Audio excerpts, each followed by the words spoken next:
and cool place to be for teens and tweens, to post about their favourite fandoms and reblog gifs of The Fault in Our Stars or BBC Sherlock being hashtag boyfriend goals. God, I hate myself for saying that. Tumblr became extremely popular extremely quickly, and on its rise to fame, or rather infamy, there's been plenty of bumps along the way. Far from just a simple blogging site, Tumblr has a bit of a reputation for being one of the more bizarre and, let's just face it, unhinged social media sites out there with more than its fair share of disastrous dramas. From fandom antics to viral fake stories to failed conventions to Kickstarter scams to actual real-world crimes, today let's go through the Tumblr iceberg to revisit some of the craziest and most iconic moments in Tumblr history. Hold on to your shoelaces.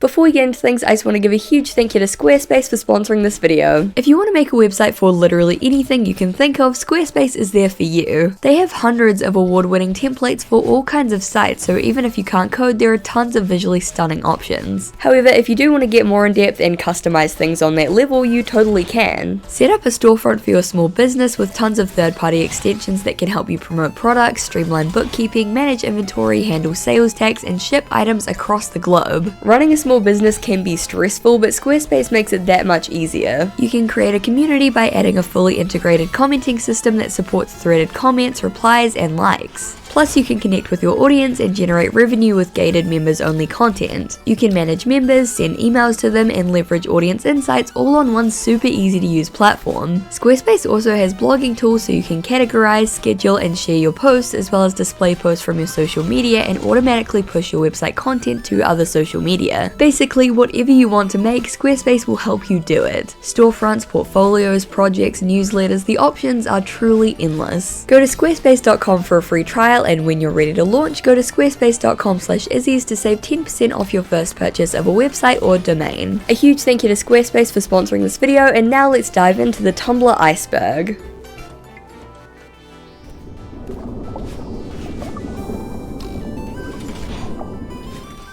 The Onceler fandom. Tumblr was infamously home to one of the most interesting fandoms of the early 2010s, the Onceler fandom. Back in 2012, Illumination released their animated movie adaptation of The Lorax, starring Danny DeVito as the Lorax, and it was kinda mid. Sorry, I know I probably just offended some die-hard Lorax fans out there.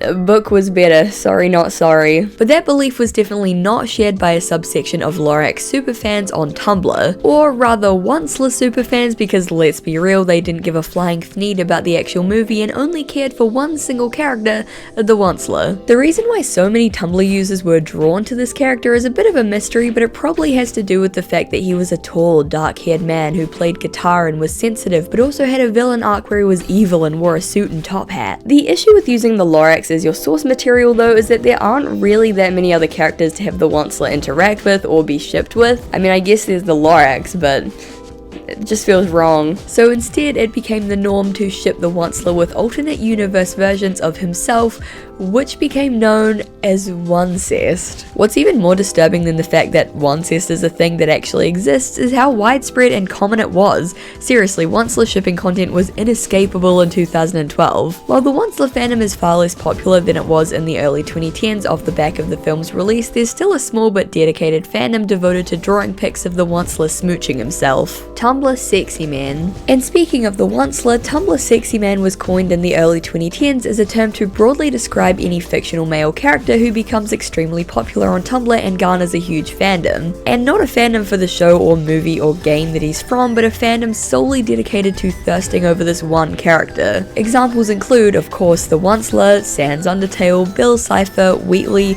Alistair, Black Hat, and Tony the Talking Clock. The exact parameters for what makes a character a Tumblr Sexy Man have been argued by scholars for years, and there's still no 100% clear-cut definition, but there are a few common traits that many of them tend to share. They're tall and skinny, they wear a suit, bow tie, and or top hat, they're magical, they have an evil dark side, but also a sad backstory or tortured sensitive side, and or they have sharp teeth. The characters don't have to tick every single one of these boxes, but even ticking a few is pretty much a guarantee that the character will take off on Tumblr and garner their own thirsty fanbase. Characters who were intentionally made to be Tumblr Sexy Man are often called Sexy Man bait, and if you have a keen eye you can usually spot them from the organic Sexy Man. Also, while researching for this entry, I realized that I am now listed as a source on the Tumblr Sexy Man fan lore wiki page. That's how you know you've made it.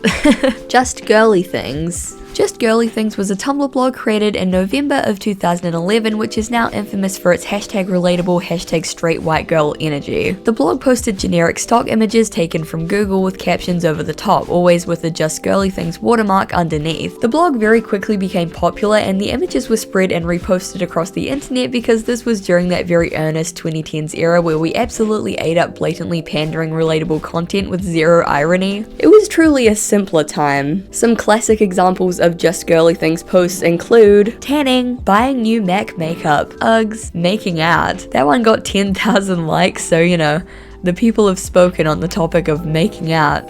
Seeing a boy and wishing he was yours, frappuccinos, being asked to prom, going on Tumblr, Josh Hutcherson, liking a guy you can never have, Tumblr Boys, wearing Victoria's Secret from head to toe, Cara Delevingne's eyebrows, Niall Horan's eyes. I just love how era specific these are. Like individually they're already great, but collectively you could not ask for a better archive of 2010's Tumblr culture. It's so good. Just Girly Things enjoyed many years of unironic popularity before it started to become a bit of a meme, with people making parody accounts and riffing on how vapid and silly the account was, as well as how stereotypical and heteronormative many of the posts were, which is ironic since in 2020 the creator of Just Girly Things revealed that she actually had a girlfriend and began posting images with her girlfriend as well as more LGBTQ Just Girly Things posts. It's extremely cute, and despite all the hate that it got for being corny or whatever, at the end of the day Just Girly Things was just a creative outlet and a way for teenagers to express themselves and their love for Josh Hutcherson.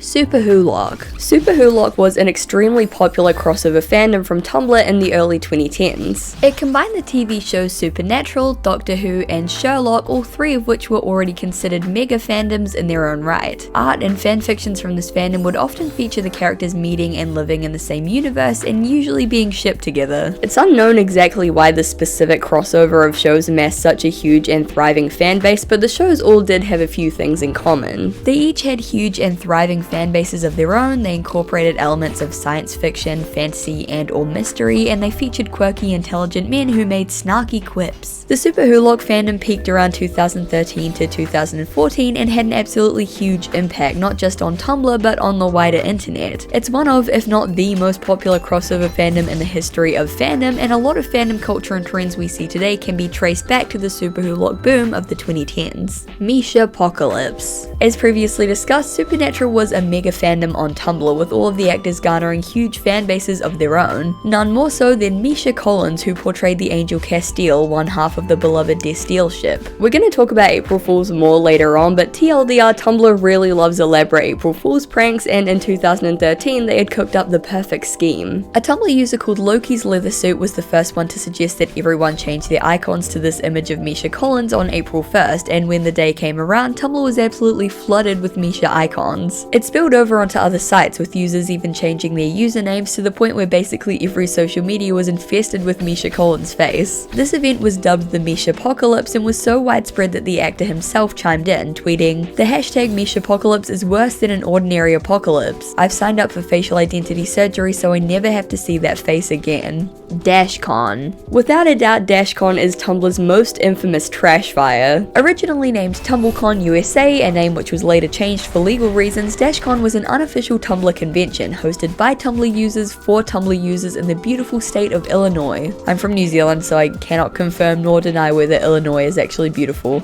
Please sound off in the comments. With day passes ranging from $30 to $50 and weekend passes costing $65, attendees were super excited about all the fun activities that the con had lined up. Fandom meetups, art stalls selling merch for a variety of fandoms, and special guests including the podcast Welcome to Night Vale and the band Steam-Powered Giraffe. However, it became apparent pretty much immediately that this was going to be a huge disaster as soon as attendees started showing up. DashCon organizers had estimated between 3,000 and 7,000 attendees for the whole weekend, but it's believed that even at its peak there were only around 500 attendees present.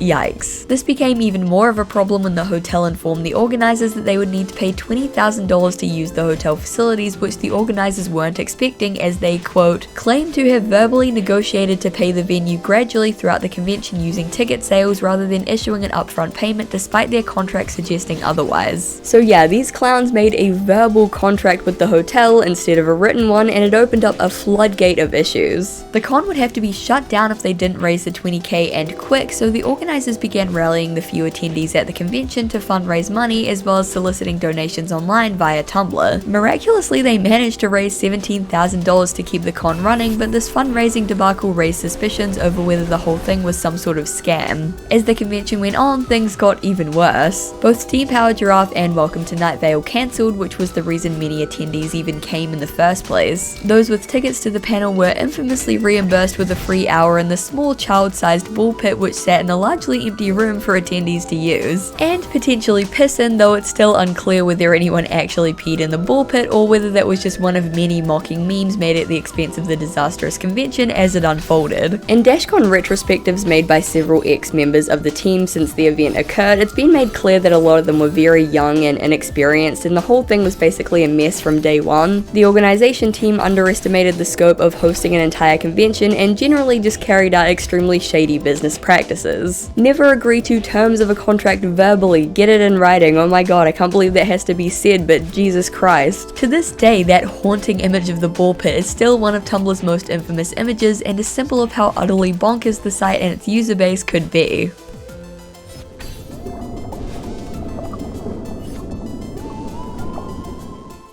John Green copypasta.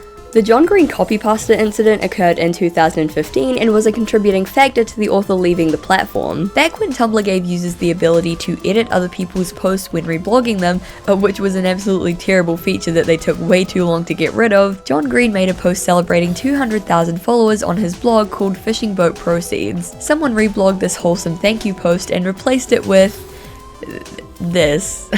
This isn't even the whole post, it gets way more graphic. No, I'm not going to show it here, and needless to say, this immediately became a huge meme and copypasta for people to spread around. John Green responded in an honestly very level-headed and kind way, acknowledging that it was just a joke but noting that it could come off as pretty homophobic and reminding people that there's no shame in whatever sexual preference that people had. He then ended up leaving the site for good, which was a huge deal back then because he was basically about as Tumblr famous as you can get and was pretty much the poster child for the entire site. This became like a whole meme like, oh my god, Tumblr users chased John Green off the platform with gay copypastas, hahaha.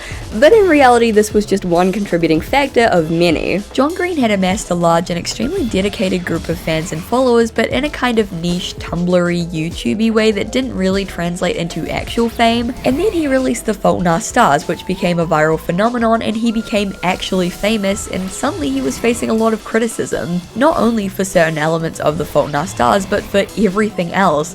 His other writing, his YouTube channel, his blog, him as a person. He became a bit of a punching bag, going from Tumblr's indie darling to that cringe guy who wrote The Fault in Our Stars and is super weird and out of touch. This mockery eventually turned into actual harassment when very serious claims began to be leveled at him, and with all of this going on, I think the copypasta meme going viral was kind of just the straw that broke the camel's back. Tumblr Prom. As the 2010s rolled around, Tumblr really began to find its identity as a site, and that identity very quickly became very meta. What I mean by that is that a lot of the humor and trends on the site boiled down to, wow, Tumblr is so weird and quirky, we're all so weird and quirky for using Tumblr, lol, LMAO. There were a lot of in-jokes, and the humor was all very self-referential, primarily because many users saw Tumblr as this sort of safe haven for internet weirdos, and they took solace in seeing the site as an exclusive club, a secret that only the most terminally online of internet users were in on. This spawned a wave of weird sort of meta AU joke posts about building a Tumblr university, where Tumblr users would attend, and the jokes were that the reading materials would be like John Green, the uniform would be flower crowns and Dan and Phil merch, you get the idea. Tumblr Prom is basically an extension of this. The first known instance was posted in 2010 and reads, quote, Tumblr Prom, how it goes, you go to a person's askbox and ask them to be your Tumblr Prom date, and when they accept, you would go to the prom together. On May 25th, 2010, you would dress up in your prom attire and take a picture of yourself, and instead of buying flying corsages Yuri blog each other. Now this is epic. I also really love the watermark in the corner that just says Justin Bieber's.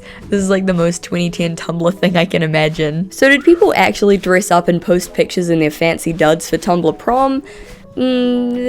Probably? Unfortunately, due to Tumblr's awful archival system, it's really hard to find any authentic 2010 Tumblr prom posts. So I'm just going to charitably assume there were enough kids who had fedoras and skater dresses with Fault in Our Stars Converse lying around to make hashtag Tumblr prom a thing back in 2010. What we do know is that it's definitely a thing now. Though nowadays it's seen as more of a cheesy, ironic, cursed Tumblr history thing, some people still dress up in prom outfits to celebrate Tumblr prom every year. And even if it is kind of in mockery, it's wholesome mockery. Yahoo buys Tumblr. This entry simply refers to the fact that in early 2013, Yahoo bought Tumblr for a whopping $1.1 billion. Because Tumblr is a hell site, it's drastically depreciated in value over the years, and in 2019, the owner of WordPress bought it for just $3 million, which is basically like on par with the cost of a decently nice condo in New York.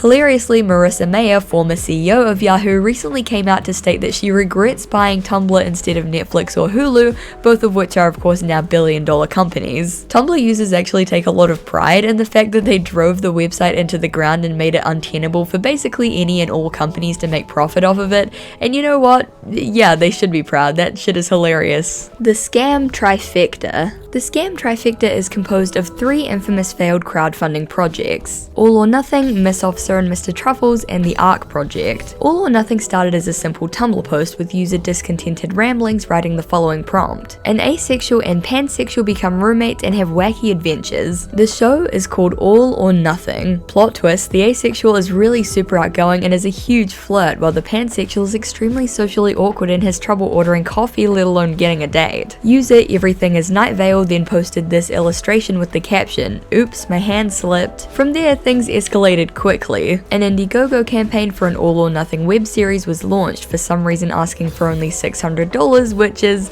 an insane lowball for any project. Hilariously, the $1 tier was simply called Ally. Surprisingly, the funding goal was reached relatively quickly, and the project ended up earning nearly $6,000 and then nothing ever came of it. I guess we figured out whether it was all or nothing. In a follow-up post years after the project imploded, the original creator of the Indiegogo fessed up and apologized. To give credit where credit is due, it's a genuinely good apology. The OP admits to launching the project as a naive kid with no idea how production worked, and claimed that the money was essentially stolen by a relative whose bank account they used to store the funds, as they didn't have a bank account of their own at that time. They promised to give out refunds to those who could verify their Indiegogo pledge, but as far as I'm aware, there were never any updates on the status of the money after this, and for all intents and purposes, it's gone forever. The Miss Officer and Mr. Truffle situation was very similar to All or Nothing. In fact, it was freakishly similar. The project was inspired by a random out-of-context Tumblr post, this time a photo of a police officer standing next to a tiny bear cub captioned, "Officer, come quick, there's been a robbery." Tumblr user Typette reblogged the post writing, "This would be a great cartoon. Like this RCMP lady and a bear just going around solving crimes and mysteries and helping folks out." User Lemon Tea Flower then began to post illustrations of the bear and cop duo, christening them Miss Officer and Mr. Truffles. After a series of fake animated screenshots showing the hilarious trials and tribulations of the wacky characters gained a large amount of popularity, it was decided that it would be made into an animated series, and a Kickstarter was launched. Though the Kickstarter goal was $80,000 for a 7-minute animated pilot, which we don't even have time to go into how disproportionate that is, it only reached around $9,000 before the plug was pulled. Though initially the reception towards the potential pilot was extremely positive, that goodwill was chipped away by the failed crowdfunding efforts, as well as several accounts of animators being underpaid and mistreated on the project. Though thankfully in the case of Miss Officer and Mr. Truffles no money changed hands, it still stands as a cautionary tale about the dangers of making dumb Tumblr posts into full series. Seriously, back then you could take any mildly funny Tumblr post with like 10,000 notes and there'd be 50 people going, "Oh my god, this needs to be a thing, let's make this a show." No, it doesn't need to be a thing. Don't. Finally, the ARK project was pitched as a JRPG-style video game for queer people and people of color with a diverse cast and an in-depth story. From the Indiegogo page, quote, "Follow the story of a deity bored with life amongst the gods who leaves to find a purpose in life. Reincarnate your deity into numerous worlds, live through the lives of others and gain life experience. But watch your god energy, you need a lot of it to continue your astral journey. Fight monsters only you can see, sometimes around very particular civilians who refuse to get the heck out of your way. And most of all, see a game and a story that the big wigs refuse to give." Sounds kinda cool, sounds kinda neat, sounds kind of rad, but no. Aside from this vague description, the Indiegogo page showed absolutely zero content for the game aside from some basic illustrated images of the main characters. No gameplay footage, no concept art, no screenshots, nothing at all. Additionally, the Indiegogo campaign was asking for about $100,000, but they plan to break this goal up into at least 8 separate campaigns to crowdfund for each part, which is an incredibly strange and ill-advised way of crowdfunding. It tends to just be a one and done kind of thing. Unbelievably, despite how dodgy and vague and frankly scammy this whole Kickstarter appeared, they knocked their funding goal out of the park, earning $6,000, double what they were asking for, at least for the first campaign. And the money was never seen again. The ARK Project Tumblr blog continued posting sporadic updates for at least a few years after the Indiegogo concluded, but the project eventually fizzled out. Despite being marketed as a welcoming and diverse game for queer people and people of color, the creator of the ARK Project was outed as a pretty nasty bigot who frequently made racist remarks and held some pretty gross beliefs. It's honestly really unfortunate that the ARK Project went up in flames because a lot of Tumblr users were genuinely looking forward to playing a game made by a diverse team with diverse characters. These aren't even all the terrible scams that have gone down on Tumblr, but they are the most famous and they are the 3 that form the scam trifecta. I like your shoelaces. So you know how Redditors used to have that catchphrase, the narwhal bacons at midnight, and it was meant to be used to identify yourself as a Redditor in public and seek out fellow users? Well, nowadays you'd be tried and hanged in the streets if anyone so much as thought that you'd ever browsed r/Wall Street bets, but back then it was a thing,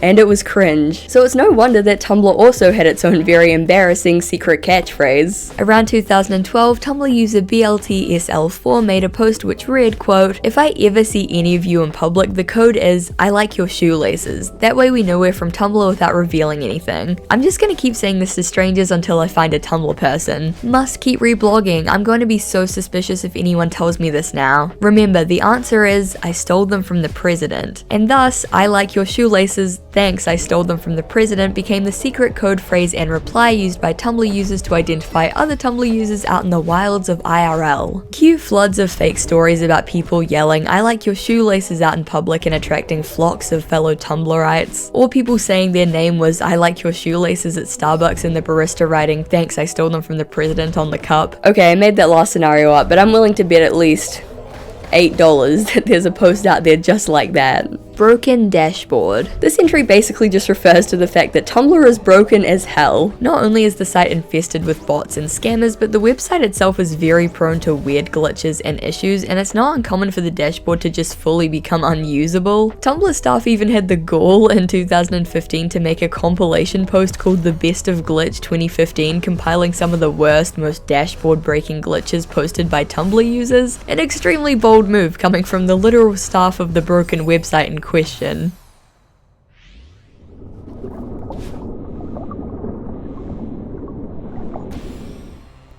Tubby Custard. Tubby Custard refers to an infamous post made in 2012 purporting to show the production of chicken nuggets. The photo attached to the post shows a machine churning out bright pinkish/red liquid into an overflowing bowl, while the caption reads in part, "Say hello to mechanically separated chicken." Basically, the entire chicken is smashed and pressed through a sieve, bones, eyes, guts and all. It comes out looking like this. There's more. Because it's crawling with bacteria, it'll be washed with ammonia, soaked in it actually. But hey, at least it tastes good, right? High five, America. In a subsequent reblog, another user commented, "Bitch, that's the Tubby Custard machine." Because bitch, it was indeed the Tubby Custard machine from the Teletubbies. This post became a huge meme and Tubby Custard became something of an in-joke between Tumblr users, but there's actually additional context for this post. See, all these years people have been making fun of OP for how gullible and stupid they were to post the Tubby Custard machine as an example of real food production in America, but it turns out they were actually riffing the whole time. In 2021, Tumblr user Wasserplane replied to a Tumblr Heritage Post repost of the meme with additional context, noting that the OP's post was actually a copy of another post which instead used this image, clearly of some sort of strawberry ice cream. So while Tumblr users were making fun of OP and reposting Tubby Custard as an example of being ill-informed on the internet, it turns out it was ironic the whole time and they were the ones who were ill-informed. How the turns have tabled. Constable Frozen. Constable Frozen is the name of a Disney fan blog who gained popularity with their extremely well-edited but bizarre Frozen edits. The blog was launched in May of 2014 and gained popularity by posting edits of the characters from Frozen, often in GIF form and very competently done. As the blog continued to gain popularity, users began pointing out the bizarre and surreal nature of it. The edits were good, yes, but they were also really weird, like this gif of Elsa transforming into Iron Man, or this comic of Anna eating Elsa's hot dog, or this extremely weird set of images depicting a tiny Elsa hiding in a can of Pringles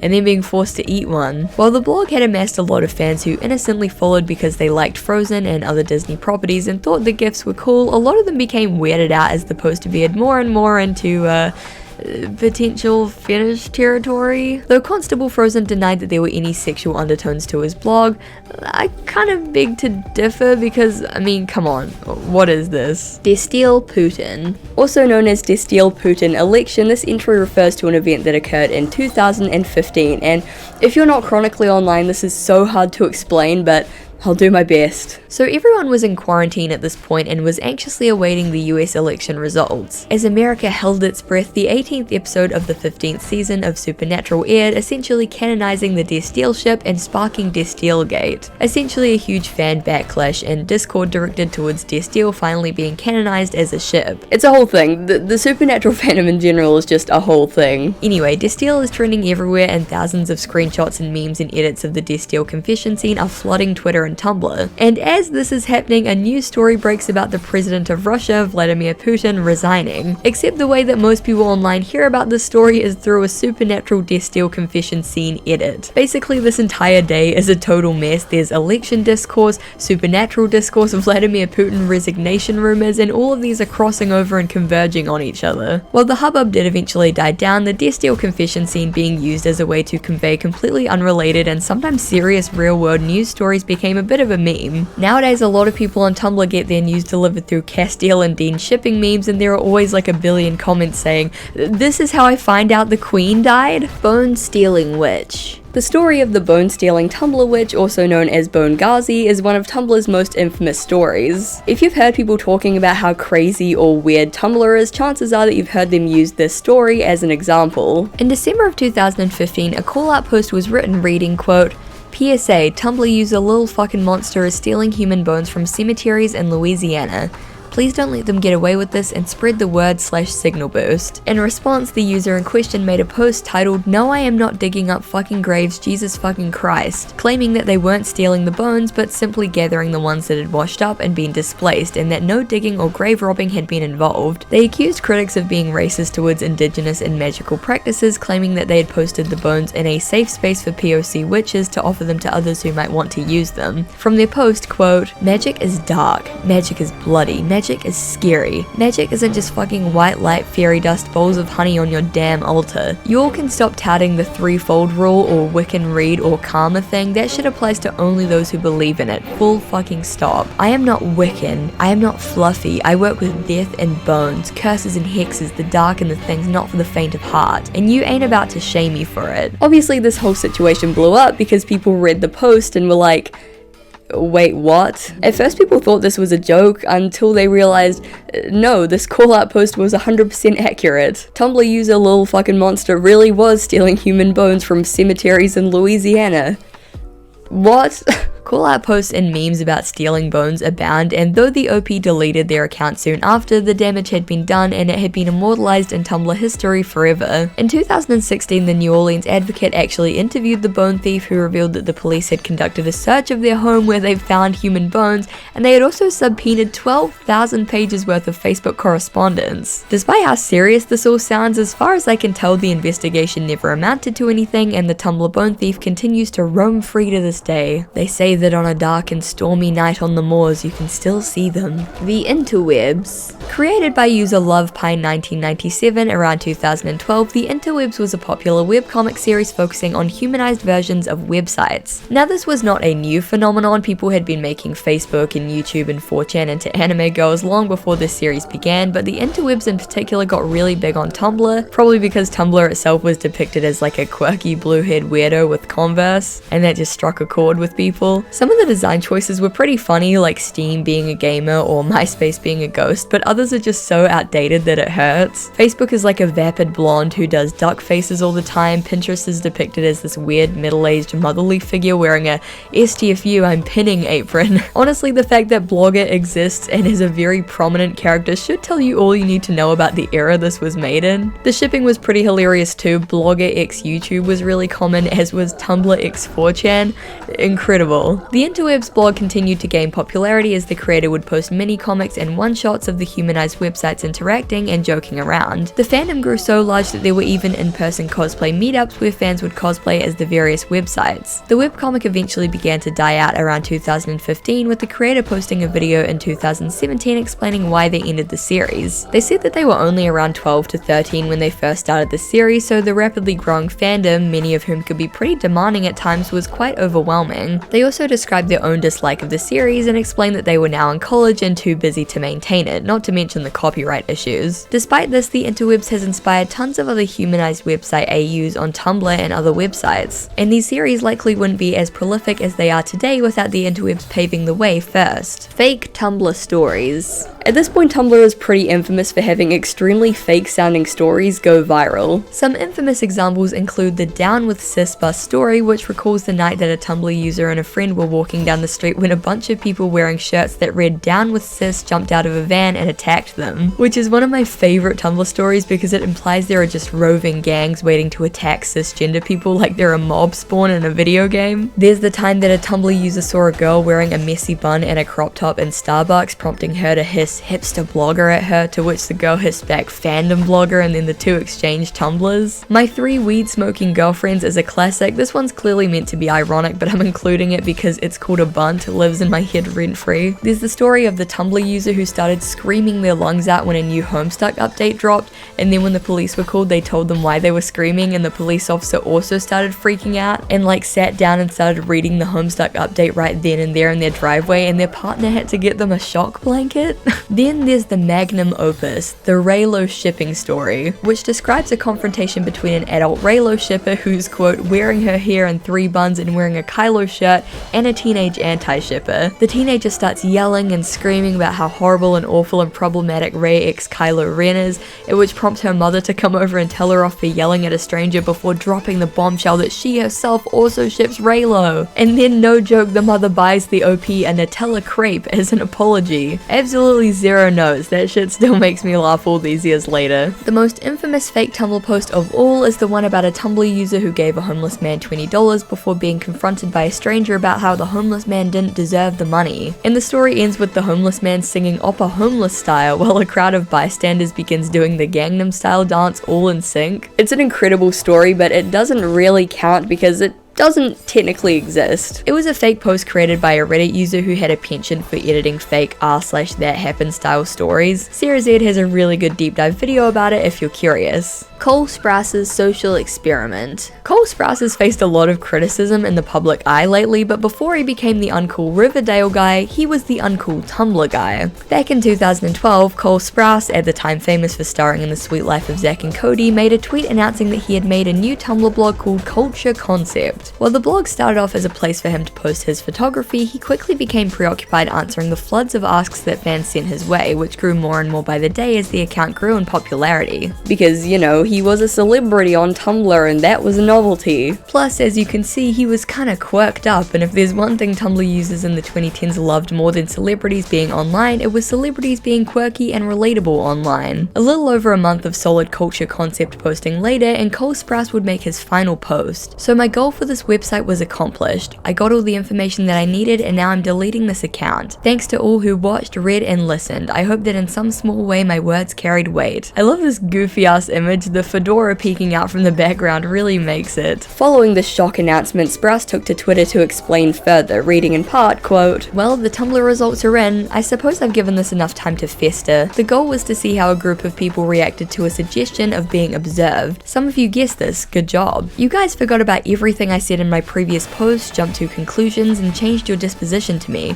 Interesting. You guys reacted exactly how I thought you would, gaining nothing from what I said and acting like I betrayed you. Success and shame. I don't know you. You don't know me. People have the capability of being nice and mean. Don't blindly follow someone." Naturally, discourse followed, some of it about how ethical all of this was, but most of it was just remarking on how weird Cole Sprouse was. It was pretentious and snobby, it was kind of embarrassing, but above all, it was just really weird. To this day, no one's really sure why he did it, and I'm sorry that I can't illuminate the issue any further. Just one of life's great mysteries.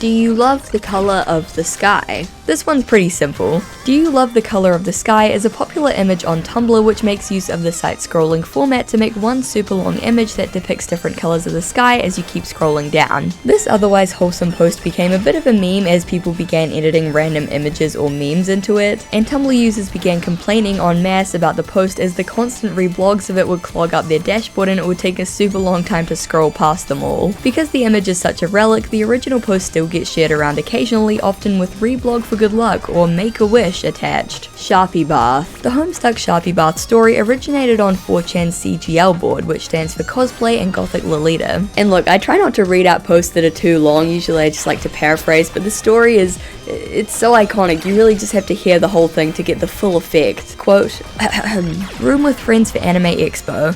They have a few stragglers to make up for last minute dropouts in the room. They don't know one of the girls too well, but they need the money. We'll call her Terry. We get to the con Friday night and Terry is 3 hours late. This wouldn't have mattered, but we had to pay at check-in and she hadn't paid yet. Get settled in. She throws her stuff all over the room and proceeds to start yakking about her new favorite thing, Homestuck. Saturday rolls around. Terry is cosplaying a troll from Homestuck, the one with the red eyes and the Libra symbol. She locks herself in the bathroom. I need to get into my makeup, don't come in. 2 hours later she still isn't done. There are 2 people in the room with Trinity blood costumes and myself and my friend have makeup that takes at least an hour to apply. Plus we all need to shower, not that our costumes automatically take priority, but 2 hours, really? We notice a funny smell coming from the bathroom. Door is locked and she won't let us in. 15 minutes later we start to get really suspicious. Friend decides to shimmy open the door. Her purse and valuables are in there and she needs to go. Get door open. Terry is sitting in the bathtub naked. The bathtub is filled almost halfway with what we later found out was 70% alcohol and Sharpie dye. Bottles and Sharpies everywhere. It's all over the walls, on the tile, on almost all of the towels, on several articles of clothing and bags in the bathroom. What she says?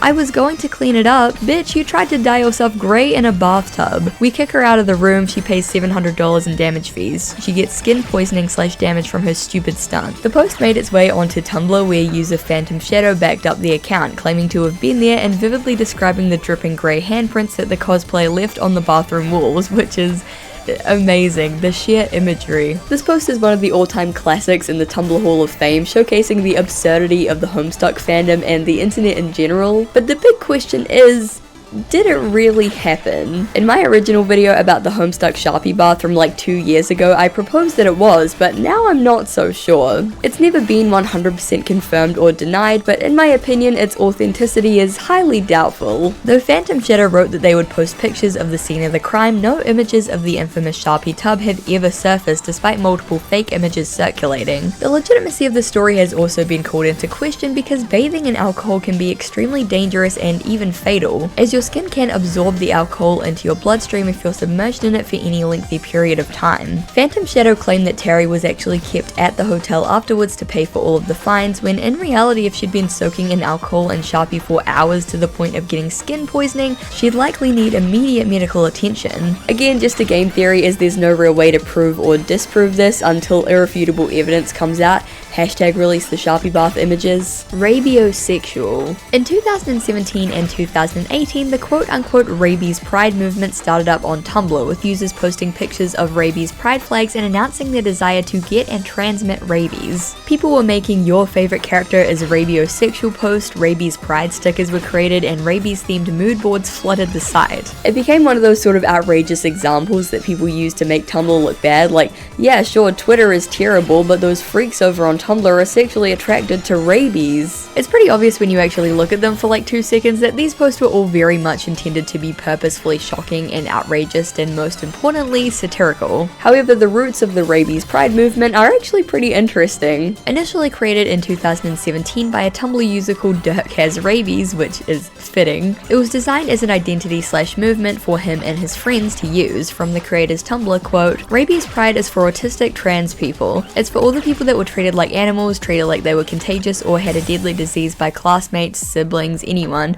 just for being too loud, too hyper, too close, too much, due to having autism and being openly trans." As far as I can tell, this was completely unironic and was genuinely used as a label for a small subset of people. A handful of other Tumblr users then discovered the movement and made joke posts about it, most notably one aesthetic flag account that posted a rabies pride flag, and a parody account called Rabid Loving who posed as a rabiosexual in order to mock the idea. From there, the idea was twisted out of its original context and made to appear as if it was some weird rabies fetish thing that all Tumblr users were super into, when that wasn't the case at all. Sonic for Real Justice. Sonic for Real Justice was a Sonic-themed anti-SJW Tumblr blog created in May of 2015. The blog gained infamy after several iconic posts were made, including the introduction of Mod Shadow, who claimed to be an atheist, anti-SJW, anti-feminist, anti-gun control, and pro-logic, Mod Sonic and Mod Amy breaking up, and Mod Shadow's surprise reveal that they were in fact an SJW all along. Needless to say, while the blog started out as a place to post and discuss anti-SJW sentiment, it very quickly devolved into insane infighting and drama, with mods quitting and rejoining daily, and drama spiraling out of control. It was basically just role-playing Sonic characters bickering back and forth. Despite many remembering it fondly as a ridiculous, unironic anti-SJW cringe fest, the whole thing was indeed revealed to be an elaborate prank pulled by a couple of kids on school break, which is both shocking and totally not shocking at all. I made a far more in-depth video going through the blog in its entirety and cataloging all of the drama from start to finish if you want to learn the full story, but the TLDR is justice for Mod Silver. April Fool's Day. Every year, Tumblr changes up the website in new and comedic ways to celebrate April Fools. This is a beloved tradition on the site, and there have been some pretty iconic April Fool's pranks pulled over the years. In 2015, the site transformed into the Tumblr Executive Suite Productivity Edition, which allowed users to make spreadsheets and gave them their own personal assistant, Copy, who would sit on the dashboard and give helpful hints. The site transformed into a Fox News-esque campaign site which outlined the candidates for the upcoming election, all of which were lizards. Users even got to vote on and make campaign posters for the candidate that they wanted to win. Not to flex, but my favorite candidate, Mop, ended up winning. Hashtag Mop Nation rise up. In 2018, Tumblr riffed on Bitcoin by making Tumblecoin, which users could mine and use to buy virtual items, with Tumblecoin eventually crashing and burning by the end of the day. In 2022, crabs. Just crabs.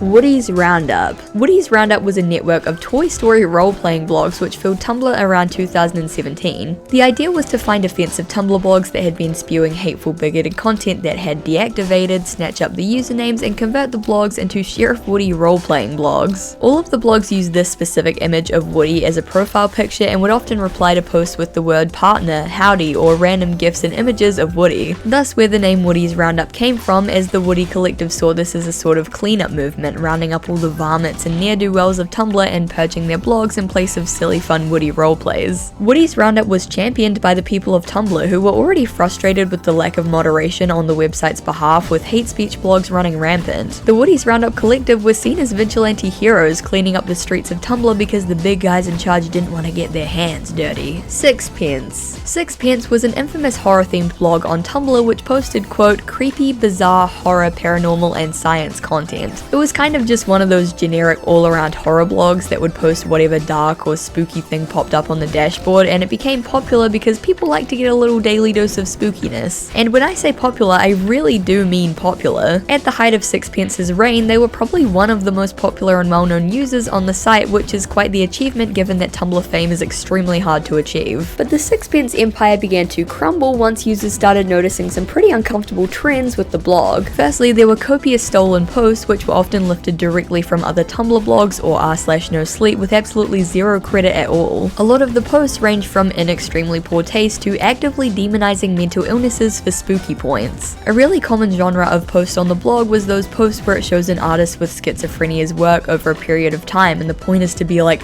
OMG, look at this terrifying, scary schizophrenia art, this could only have come from the mind of a twisted freak, all the while completely ignoring any historical context. A lot of artists depicted in these kinds of posts had extremely interesting stories, and in reality were just branching into different mediums and more experimental styles as time went on. But ignorant posts like this reduced them just to their mental illness and how spooky and scary it is, rather than focusing on their life stories and their extensive bodies of work. This was alongside tons of cheap creepypastas lifted from r/nosleep, where the twist is that the serial killer has a mental illness.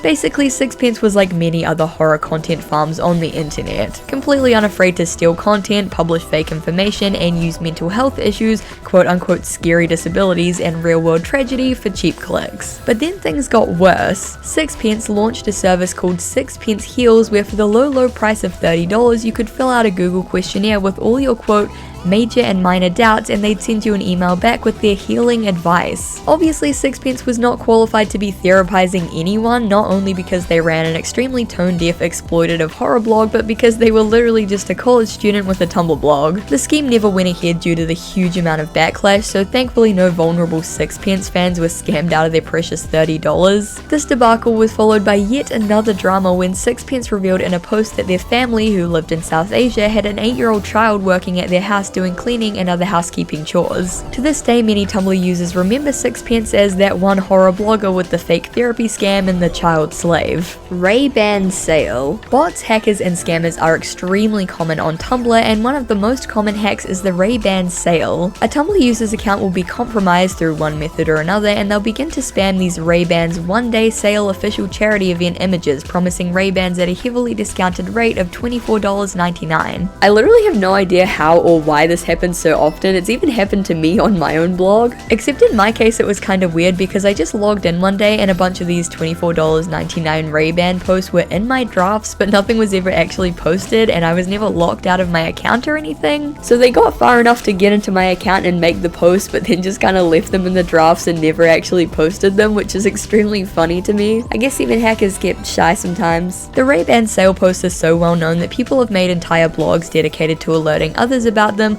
or just joking around with things like aesthetic Ray-Ban sale mood boards or Ray-Ban scammer pride flags. Tumblr ads. This entry simply refers to the fact that Tumblr ads are super weird. As we've discussed, it's not exactly the most advertiser-friendly platform, and it's worth basically nothing, so the large majority of advertisements are just extremely bizarre. Are you aware about this? You better not be. Pay less for contacts. And this is the fucking image. Lara, I was born into darkness, just like a puppy, only my darkness is eternal. Love hot romances? I'm finally ready to be myself. Uncategorized March 18. And the person who posted the ad is just called Galadriel. Okay. Toucan. Learn more. Sleep with soap in your bed tonight. Here's why. John Green is back. With literally no punctuation and the most ominous image you'll ever see.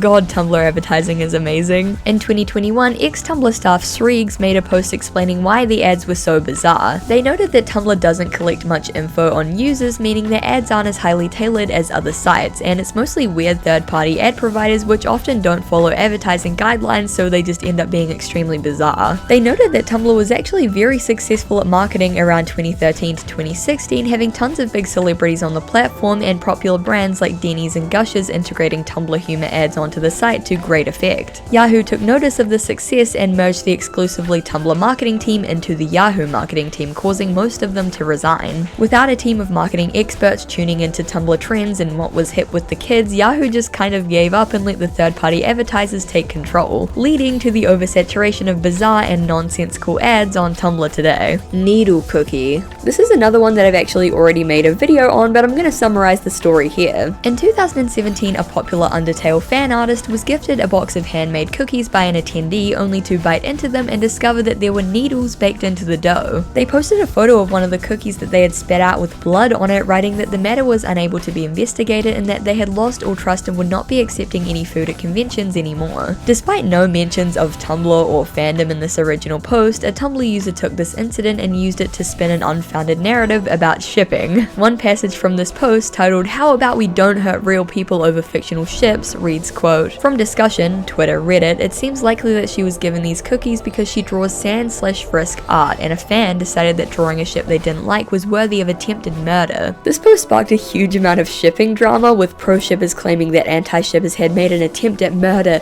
and this was war, and were these antis so sick they had to resort to violence over fictional characters? Even to this day, a commonly touted reason that anti-shippers are the worst is that one time one of them put needles into a cookie over Undertale shipping drama. The original post didn't mention shipping once, and all of the sources mentioned by the original Tumblr posts are just Reddit threads with people saying, well, admittedly I don't have all the info, but I heard that it was because of shipping stuff. So pretty unreliable sources. At the end of the day, it could very well have been because of some shipping-based vendetta, but there's no concrete evidence to back this up, and the original poster never followed up to clarify. Actually, it turns out they ended up leaving the internet due to being cancelled or something, so, you know. So unfortunately, I doubt that we're going to get a satisfying conclusion to the Tumblr needle cookie story anytime soon.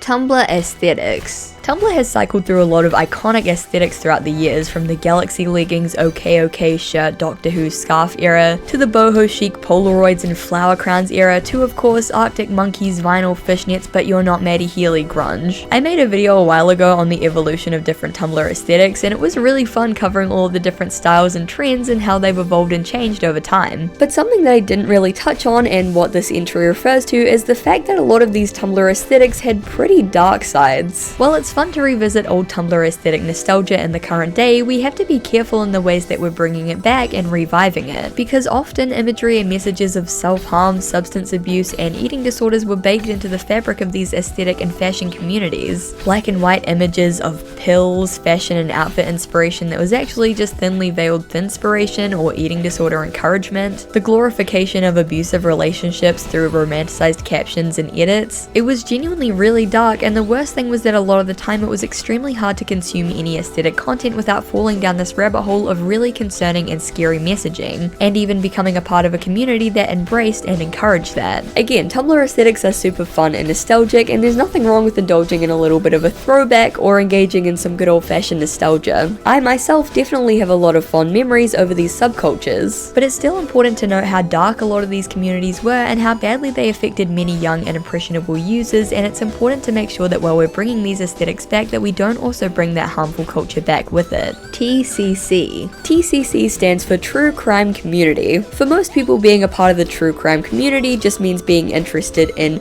true crime, mysteries, forensics, etc., but in this context it's more to do with Tumblr's serial killer fandoms. True crime fans that aren't just interested in true crime cases, but actively idolize serial killers and criminals, making cute edits of them, writing fanfiction about them, posting love poems, wearing quirky shirts riffing on actual crimes, the whole shebang. Some commonly idolized killers in the world of TCC are Ted Bundy, Richard Ramirez, Adam Lanza, Elliot Rodger, and the Columbine shooters. Needless to say, Tumblr's TCC is absolutely deplorable and disgusting. In my opinion, it's fine to be curious or interested in true crime or dark mysteries, but making headcanons and hashtag funny memes about mass killers speaks to something really deeply wrong inside a person. Not so fun fact, TCC is also an abbreviation for another community on Tumblr, the teacher crush community, which is surprisingly prolific and basically just consists of minors thirsting after their real-life teachers and adults encouraging and normalizing this behavior. Yeah, it's fair to say that Tumblr has some extremely dark corners. Hey P-Brain, you teleport? Hey P-Brain, you teleport, also known as Max 2019, was an obscure and complex ARG hosted on Tumblr throughout 2018, which has gained some renown for its unique use of Tumblr as a medium by which to conduct an ARG. Tumblr users were pretty used to receiving generic spam messages from porn bots like, hey hot stuff, check out this totally not suspicious link for hot pics, winky face. But one bot in particular caught users' attention when instead of DMing some dodgy link or talking about hot singles in your area, it instead said, quote, hey P-Brain, you teleport? Naturally, users began sharing this hilarious message around, speculating over whether it was some sort of glitch in the bot's programming or whether it was even intentional at all. It turns out that it wasn't a bot, but instead the beginning of a carefully curated ARG hosted through a network of interlinked Tumblr blogs and websites. Tumblr user Surreal was the first to catch on to this, writing in a post, quote, checking the timestamps, all of Sexy Girl Max 2019's posts have just been made today. They're formatted impeccably like bot messages and posts, but they're just a little off. This isn't a bot, this is a human controlling a blog acting like a bot. The Sexy Girl Max 2019 Tumblr blog linked to a NeoCities page which led users down a rabbit hole as the bizarre site began to unfold in front of them. Disjointed glitchy pages, strange images and videos, and recurring biblical themes, angel motifs, and mentions of sickness filled the site as Tumblr users began to try and unfurl the meaning of it all. By following a breadcrumb trail of various Tumblr blogs, users uncovered a story of modern guardian angels who live solely as virtual creatures, referred to as uniform resource locators or URLs. The ARG followed a guardian angel called Max who had been banished from heaven and sent to Limbo, the angel equivalent of hell, thus making her charge, a young girl called Anita, extremely sick. At the climax of the ARG, in order to save Max and Anita, users were tasked with completing a quote-unquote teleportation ritual, which involved things like observing the sun or moon, looking at a reflection of your eyes and coming to a conclusion about yourself as a human, eating and drinking water, telling someone you love about something you've thought about recently, etc. For a pretty ominous and creepy ARG filled with twisted religious symbolism, it was actually extremely wholesome. Max 2019 basically tricked a bunch of Tumblr users into performing acts of self-care and kindness towards others in order to complete the ARG, and that's just plain sweet. Users began performing the teleportation ritual en masse and posting their tasks, and through a collective effort, both Max and Anita were saved. Overall, Max 2019 is relatively obscure in the world of ARGs, though it had a huge impact on those that played it and the small fandom that formed after it ended. It was an incredibly unique and pretty groundbreaking ARG, being one of the first to successfully use Tumblr as a medium to convey its story and gameplay, and it absolutely deserves more credit for that. I have a video covering the entire ARG day by day if you want more Max 2019 content, but the TLDR is that Hey P-Brain You Teleport started out as a shitpost and ended up being a genuinely incredible